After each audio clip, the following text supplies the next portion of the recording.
After seizing absolute power in Germany, Adolf Hitler believed his destiny was unstoppable. By the late 1930s, he had transformed the nation into a militarized, propaganda-driven empire.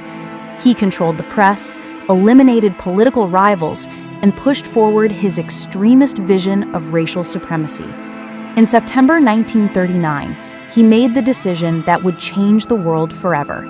He invaded Poland, triggering World War II. At first, Hitler seemed invincible. His blitzkrieg tactics tore through Europe like lightning. Poland collapsed in weeks.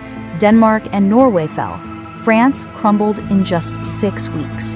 Hitler stood at the peak of his power, adored by supporters, feared by enemies. But behind the victories, the Nazi regime carried out its most horrifying crime, the Holocaust, the systematic murder of millions of Jews, minorities, and prisoners, turning human suffering into an industrial process of death.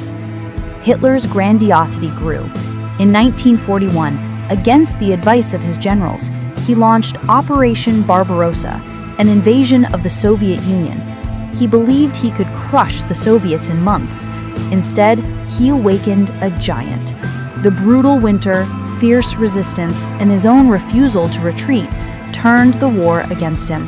German soldiers froze, starved, and died in the thousands.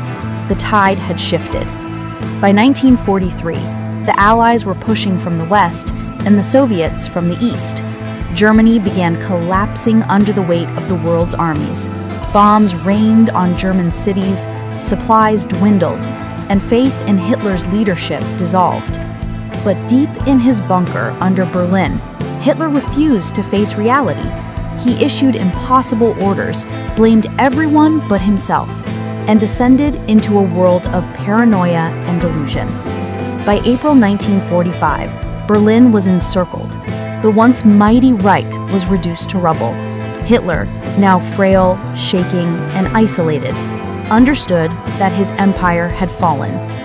He married Eva Braun in the bunker, wrote his final statement blaming the Jews for everything, and accepted the end. On April 30th, 1945, Adolf Hitler took his own life with a pistol shot to the head. His body was burned in the courtyard above as the Red Army closed in. The Third Reich collapsed days later. The man who dreamed of a 1,000-year empire had led the world into catastrophe and destroyed himself in the darkness he created. His death became a symbol of the ultimate consequence of hatred, fanaticism,